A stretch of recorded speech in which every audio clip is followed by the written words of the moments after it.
সাংবাদিকৰ মুখ বন্ধ কৰি খেয়াল খুচিমতে চৰকাৰ চলোৱাৰ চক্ৰান্ত। মুখ্যমন্ত্ৰীৰ প্ৰৰোচনামূলক মন্তব্যৰ পাছতেই অসমীয়া প্ৰতিদিনৰ লখিমপুৰৰ কাৰ্যালয়ত আক্ৰমণ। সংবাদ মাধ্যমৰ দায়িত্বত বাধা দিয়া কাৰ্য সহ্য নহ'ব বুলি গৰজি উঠিছে ৰাজ্যৰ সংবাদ গোষ্ঠীসমূহৰ লগতে সাংবাদিক সংস্থাসমূহ। আজিৰ নহয়, অসমীয়া প্ৰতিদিনে জন্মলগ্নৰ পৰাই মানে এটা চক্ৰৰ, অসমৰ এটা চক্ৰৰ লক্ষ্য হৈ আহিছে আৰু আক্ৰমণৰ লক্ষ্য হৈ পৰিছে। গতিকে অসমীয়া প্ৰতিদিনৰ ইতিহাসখন যদি চায়, পৰাগদাৰ পৰা আৰম্ভ কৰি আমি যদি গোটেই ইতিহাসটো বহি চাওঁ, ৰাজ্যৰ প্ৰতিটো স্থানত অসমীয়া প্ৰতিদিন গোষ্ঠী চৰকাৰী পক্ষৰ আক্ৰমণৰ লক্ষ্য হৈ পৰিছে। হয়, প্ৰথমতে বাসুগাঁও প্ৰেছ ক্লাবৰ পৰা হয় এই সমগ্ৰ খণ্ডটোক আমি গৰিহণা জনাইছোঁ। এক প্ৰকাৰান্তৰে আমি ক'ব পাৰোঁ নেকি যে মুখ্যমন্ত্ৰীয়ে এই লোকসকলক উচুটাইছে।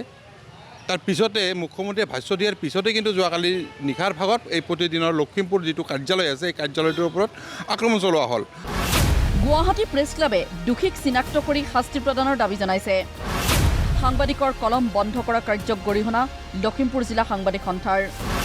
নাজিৰা প্ৰেছ ক্লাব, প্ৰেছ গিল্ডে কঠোৰ ভাষাৰে সমালোচনা কৰিছে। লখিমপুৰবাসীৰ বাবে এটা দুৰ্ভাগ্যজনক বিষয়, যিটো সময়ত এই কাৰ্যালয়টোৰ নিৰাপত্তা নাই। তেনে সময়ত কিন্তু অসম চৰকাৰখনে যেনেধৰণৰ ব্যৱস্থা গ্ৰহণ কৰিব লাগিছিলে তেনেধৰণৰ ব্যৱস্থা গ্ৰহণ কৰা দেখা পোৱা নাই। সংবাদকৰ্মীসকলে নিৰাপত্তা নাই, তেনেহ'লে কেনেধৰণে আমি সংবাদ গ্ৰহণ কৰিম, সংবাদ সংগ্ৰহ কৰিম? আৰু সেয়াক আমি পৰ্বতজোৰা প্ৰেছ ক্লাবৰ ফালৰ পৰা ধিক্কাৰ আৰু গৰিহণা দিছোঁ। আৰু অতি সোনকালে যি দুৰ্বৃত্তই কাৰ্য সংঘটিত কৰিলে তেওঁলোকক কৰায়ত্ব কৰিব লাগে, উচিত শাস্তি দিব লাগে। কাৰণ যিহেতু সংবাদ মাধ্যমৰ হৈ আমি যিহেতু কাম কৰি আহিছোঁ আৰু দেখি আহিছোঁ যে বিভিন্ন সময়ত আচলতে সাংবাদিকৰ ওপৰত আক্ৰমণ কৰা হয় আৰু এই আক্ৰমণ অতি সোনকালে বন্ধ হ'ব লাগে। এনেকৈ আচলতে গণতন্ত্ৰ চতুৰ্থ স্তম্ভক কোনোবা যদি ভাবিছে যে ৰোধ কৰিম, কিন্তু কেতিয়াও ৰোধ কৰিব নোৱাৰে। জনতাৰ দুখ দুৰ্দশা দাঙি ধৰাই সংবাদ মাধ্যমৰ দুখ হ'ব নোৱাৰে। দায়িত্ব পালন কৰি ৰাজ্যবাসীৰ হৈ বাতৰি প্ৰচাৰ কৰা স্বাধীন প্ৰতিদিন গোষ্ঠীক আক্ৰমণৰ ঘটনাক গৰিহণা। ছয়গাঁও প্ৰেছ ক্লাব, গোৱালপাৰা জিলা সাংবাদিক সন্থা, ধুবুৰী জিলা বাৰ্তাজীৱী সন্থাৰ। বাতৰি কাকত জ্বলোৱা, কেতিয়াবা কাৰ্যালয়ত আক্ৰমণ, অতীজৰে পৰা চলি অহা এই দুষ্কাৰ্য বন্ধ হ'ব লাগিব বুলি গৰজি উঠিল কলগাছিয়া মহকুমা সাংবাদিক সন্থা, Gogamukh press club, Darrang press club, আটকু, অসম বাৰ্তাজীৱী সংঘ। এক কথাত এইটো কাপুৰুষালি। কোনো এটা নিৰ্দিষ্ট সংবাদ গোষ্ঠীৰ এটা কাৰ্যালয়ত আক্ৰমণ নহয়, এয়া সংবাদ মাধ্যমৰ ওপৰত আক্ৰমণ। আৰু যোৱাকালি যিহেতু মুখ্যমন্ত্ৰীগৰাকীয়ে কৈছে যে ৰাজনৈতিক আৰু বৌদ্ধিকভাৱে প্ৰতিদিন বা গোষ্ঠীক এক কৰি দিয়া হ'ব, এতিয়া বৌদ্ধিকভাৱে আক্ৰমণ তেওঁ কৰিব পাৰে, তাৰ উচিত উত্তৰ দিয়া হ'ব। কণ্টিনিউৱাছ অসমীয়া প্ৰতিদিনৰ এগেইনষ্টত কিছুমান কথা কৈ আছে আৰু সেইখিনি দেখিয়েই আমাৰ এনেকুৱা লাগিছে যেন গণতন্ত্ৰৰ আমি ভাবুকিৰ বাদেও অসমৰ সৰ্বসাধাৰণ ৰাইজৰ কি অৱস্থা হ'ব। গোটেই বস্তুটোত গণতন্ত্ৰৰ চতুৰ্থ স্তম্ভতে আক্ৰমণ হৈছে আৰু মই একমুখে গৰিহণা দিছোঁ গোটেই বস্তুটো। চৰকাৰৰ ভুল কামৰ বাতৰি কৰি বাট দেখুওৱাৰ আহ্বান জনাইছিল বিজেপিয়ে, কিন্তু স্বাধীন প্ৰতিদিন গোষ্ঠীয়ে চৰকাৰৰ ভুল দেখুওৱাৰ বাবেই আক্ৰমণৰ সন্মুখীন হৈ আহিছে।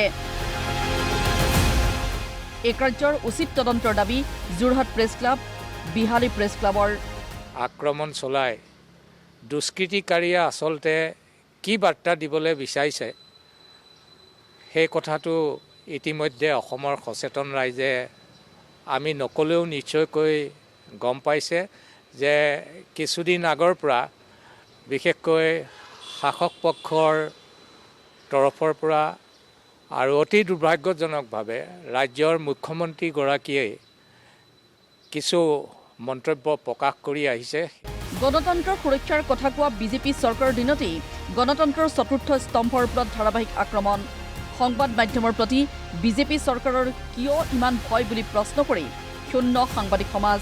সাংবাদিকৰ ধৰ্ম পালনত বাধা নিদিবলৈ সকিয়নি জাফাৰ লগতে অন্যান্য সাংবাদিক সংগঠনৰ। সকলো অসমবাসীৰ ৰাইজে গম পাইছে, ঠিক তেনেধৰণে কিছুমান ব্যক্তিৰ উচতনিৰ কাৰণে এই ঘটনাটো সংঘটিত হোৱা বুলি আমি অনুমান কৰিছোঁ।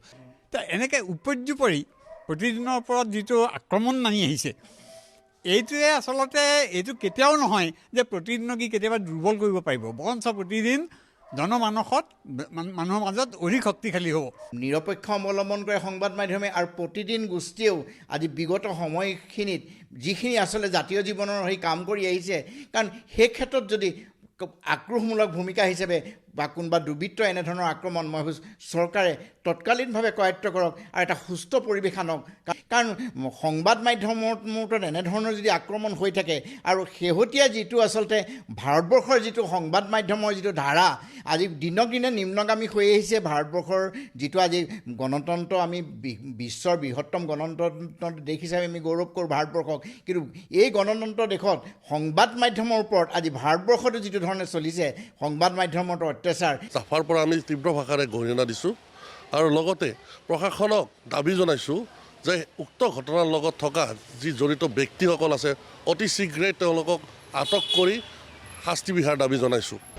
স্বাধীন প্ৰতিদিন গোষ্ঠীক বৌদ্ধিক আৰু ৰাজনৈতিকভাৱে নিষেধ কৰিম বুলি মুখ্যমন্ত্ৰীয়ে ভাবুকি দিয়াৰ পাছতেই সংঘটিত হৈছে এই ঘটনা। আচলতে প্ৰবল তথাপি মুখ্যমন্ত্ৰীয়ে সাংবাদিকক কিয় ইমান ভয় কৰে সেয়াই সকলোৰে প্ৰশ্ন। ব্যুৰ' ৰিপৰ্ট, প্ৰতিদিন টাইম।